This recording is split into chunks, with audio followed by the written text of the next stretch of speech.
All right. So where we just finished off was thinking about the nature of obedience. And now, before we move there, I want to just kind of again re-ask those existential questions, right? Existentialism is looking at what it means to be human and looking at what it means to exist. Okay, those are our two headings on existentialism. Now, interestingly here, okay, interestingly, when we think about what it means to be human and what it means to exist, all of our lives, even mine today, even yours today, granted, there's a lot happening in the world, but nevertheless, our lives have all been shaped by others telling us what to do. Okay? Now think about this for a second. And whoever that may be. Okay? Predominantly, I think we can think of our caregivers, our parents, most likely, right? Or whoever it was that perhaps raised you. But when we think about this, right, when we think about kind of the lives that we're living and the lives that we even think are possible, okay, so that's an existentialist move. The lives that we think are possible, only in reference to, again, maybe what others have told us, right? You should be this. You should major in this. You should do this, right?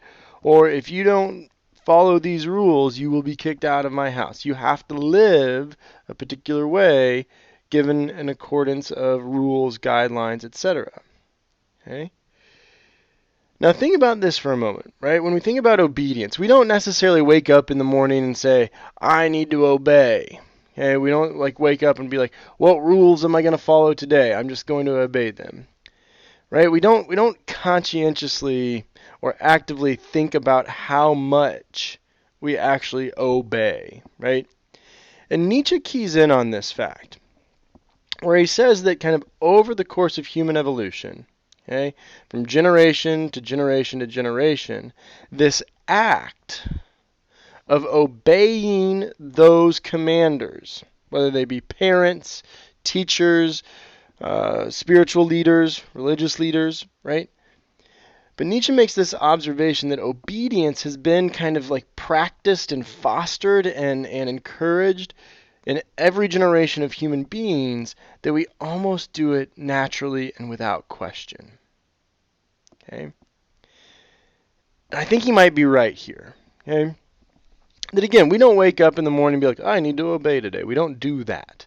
Right? Moreover, we don't necessarily be like, who am I going to listen to today and follow the rules?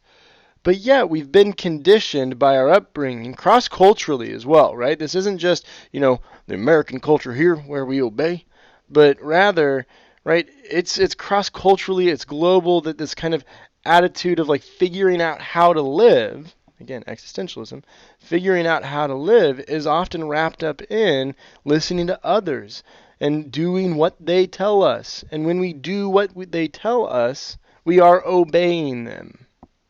Okay?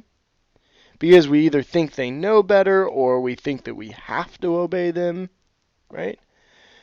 So Nietzsche keys in, I think really interestingly, on this notion of obedience. And he makes this claim that because human beings have so long practiced obedience, that ultimately, right, we've become just so conditioned to obeying those commanders that are shouting into our ears. Typically, and this isn't as fun,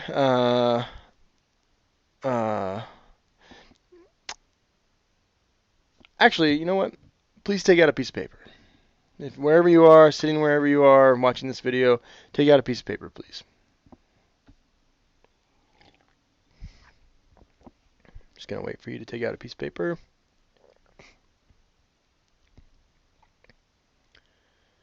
Okay, great. You got it out. I want you to look at it, and I want you to recognize that Bryce just kind of played you. I was just seeing if you'd obey my rules from afar, from some sort of interface of this silly video lecture. How many of you questioned what was going on there? How many of you potentially like, wait a second, I don't know about this, or do I have to? Bryce isn't here, he's not going to know if I take out a damn piece of paper or not, right?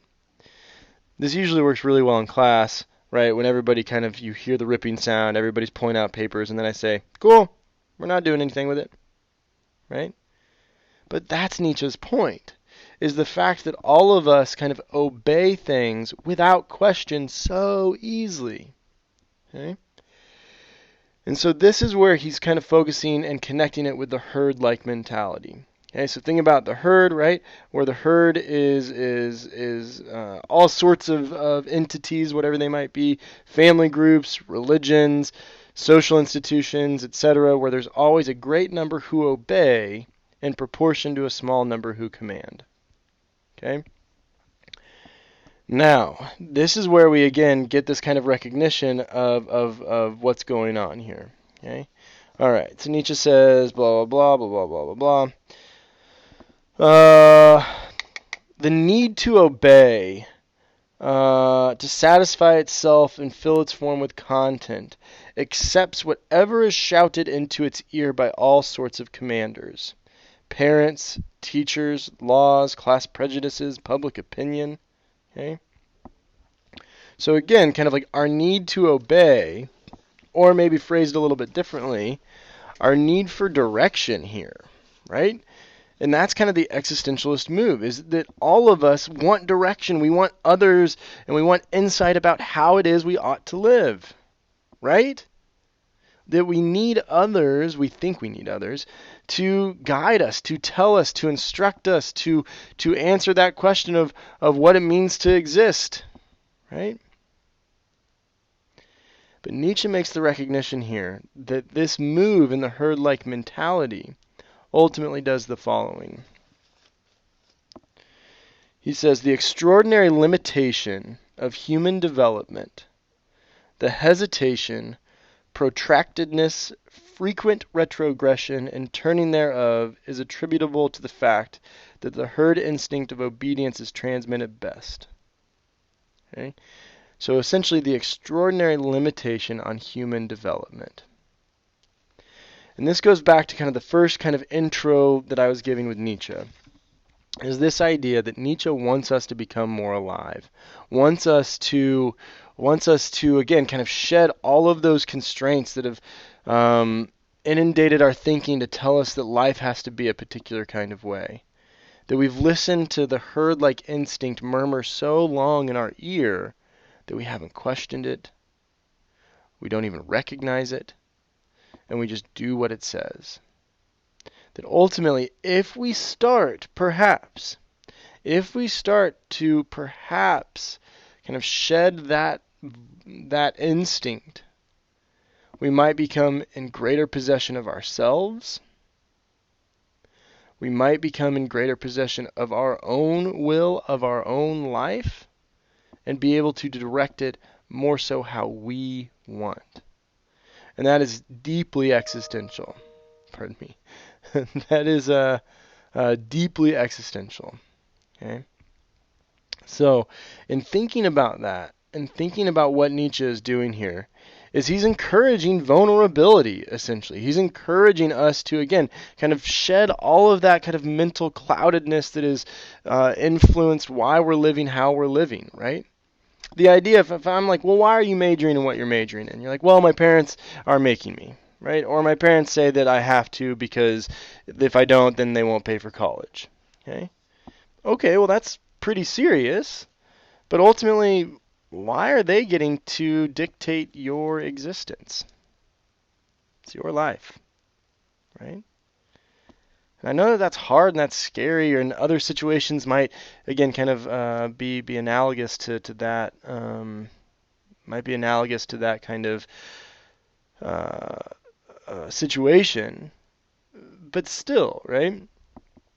And so, in thinking about this kind of challenge that Nietzsche gives us about the herd-like instinct is one that I hope you kind of take seriously. I mean, I think that it's worthwhile to consider. I think it's worthwhile to kind of think in what way have you just fallen in line with the herd-like instinct, right?